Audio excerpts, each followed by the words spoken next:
Hello, I am Three-Faced Janus, and now we fight the ancient horrors once again. Risen from the grave. Whoa, their stats are horrible. Well, these guys are going to be easy, right? Now I'm going to demonstrate something here. Now, light magic is super effective, if you want to use that term, against the monsters. By the way, yes, the monsters are a recurring thing. Throughout the game, you'll be finding these guys a lot. So, get used to them. Personally, I love the inclusion of the monsters. This is actually the only Fire Emblem game where, aside from the final boss, that you ever fight like common supernatural enemies at all. And that's so cool. I love that. But anyway, it also makes light magic, so that's what I was talking about earlier. Since you'll be fighting monsters so often, light magic is really nice to have. However, again, I'm not going to be using Arthur right away. Or, well, I'm not going to be using him that much throughout the Let's Play. But I should go over his class, the Monk. Monks, obviously, use light magic, and nothing else. Light magic is... Well, first of all, since this is our first magic unit, we can go ahead and talk about that. These are the these are the three types of magic, and then there's staves, like I was talking about earlier. You know, like the kind Mulder uses. So there are three kinds of magic, and they form another triangle just like the weapon triangle.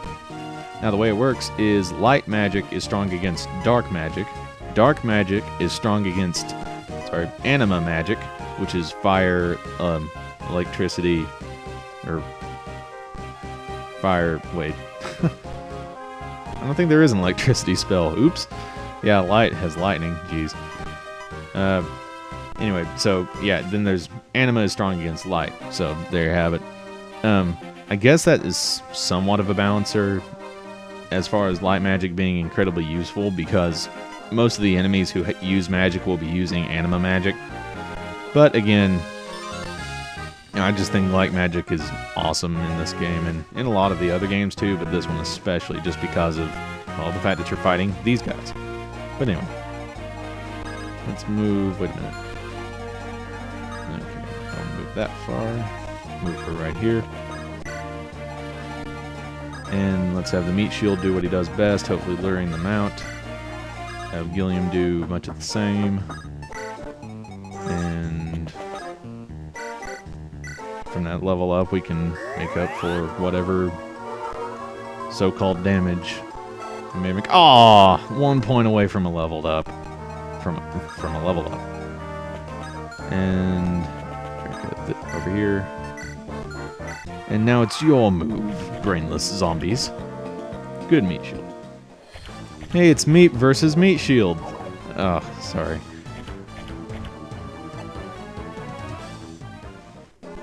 Again, you just saying, you know, you may want to use Seth just because, you know, of how good he is early on in the game, but just take my word for it. It's a better idea to help your other people level up.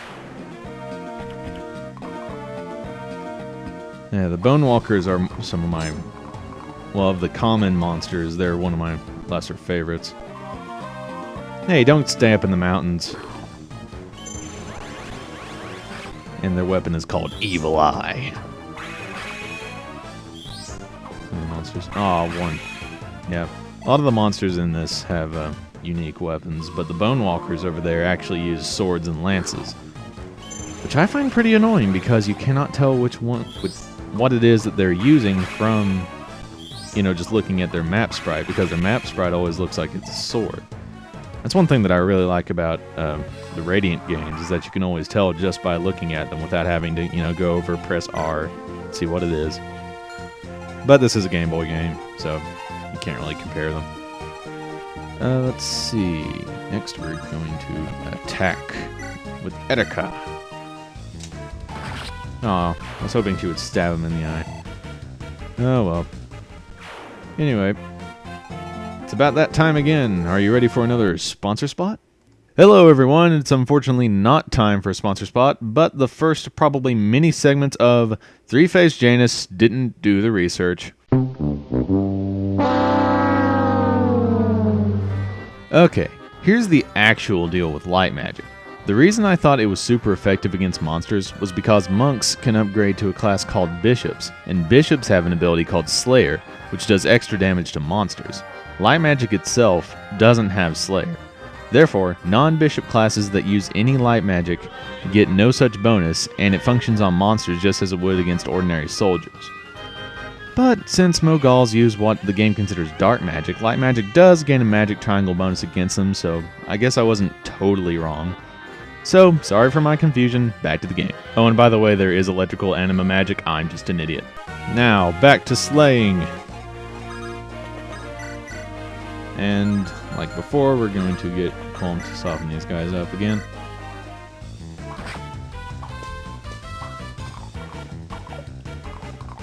That's another great thing about rogues, is that they're so fast, you know, their evade is really high. Very nice to have around. Aww! Oh, come on! Well, yeah, I mean, that would deal enough damage if it hit, but, I mean, look at that, 31%. Oh, crap, I meant to... What?! What?! Okay. Wow. Okay, Ross.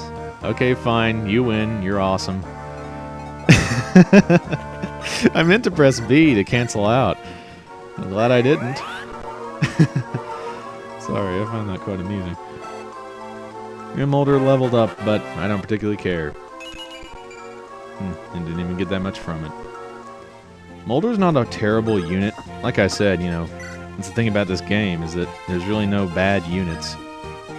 And I'll get into why specifically that is later, but I mean, like, if you wanted to, you can make any unit good in this game.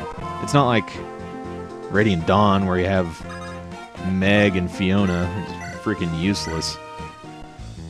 Oh well. But yeah, I'm definitely going to want to use Naomi quite a bit here, because she only attacked once in the entire last chapter. So, but there's plenty of things for us to kill, that's for sure. Oh, oh well. Well, go Molder. See, you know, if you're really dedicated, you can make any character in this game good. So, if you want to do that, that's fine, but since I'm not going to do grinding, I mean, I may do some grinding. That's another thing, this game actually lets you grind, which is more than a lot of the other Fire Emblems can say, and... Huh?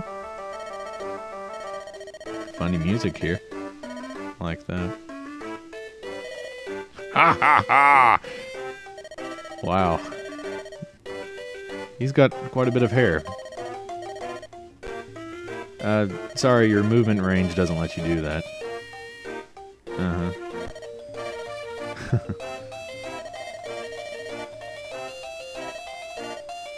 Well, neither can I, so will you let me get back to the chapter, please? Thank you. We'll be seeing them later. Now then, since Erica was kind enough to deal some damage to that monster, let's...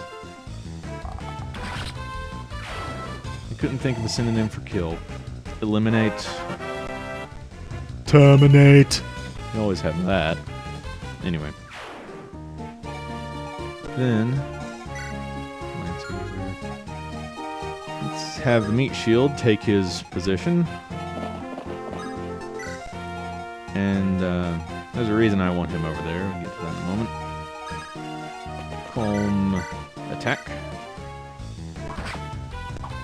Sometimes it's nice to just have, you know, the softener, the designated unit that makes the other ones, makes enemies weak so that other units can finish them off. And if they do that for a lot of units, then, you know, they get quite good experience too, just because of all the attacking that they're doing. No, hatchet this time. I got lucky the other time. That's still pretty funny. And I think Ross is at level 9, isn't it? Yeah. So he only needs one more level. We're definitely getting him up to level 10. And his weapon level increased. I guess that means he can use steel axes now. And Gilliam, over here, if you go into that village, someone will tell you that this snag, as it's called, can probably be knocked down and used as a bridge, which it can. So if you attack it just like you would a wall, then you deplete its HP, and then once it gets down to 0, it'll fill up this part of the river, which, you know, you normally cannot go across. and therefore it'll let you come over here without having to go through the field of enemies, which I recommend. And but unfortunately, we are about out of time. So next time on Fire Emblem: The Sacred Stones, more zombie mashing. It's like Left 4 Dead, I think. I never played those, and I probably never will. Anyway, see you later.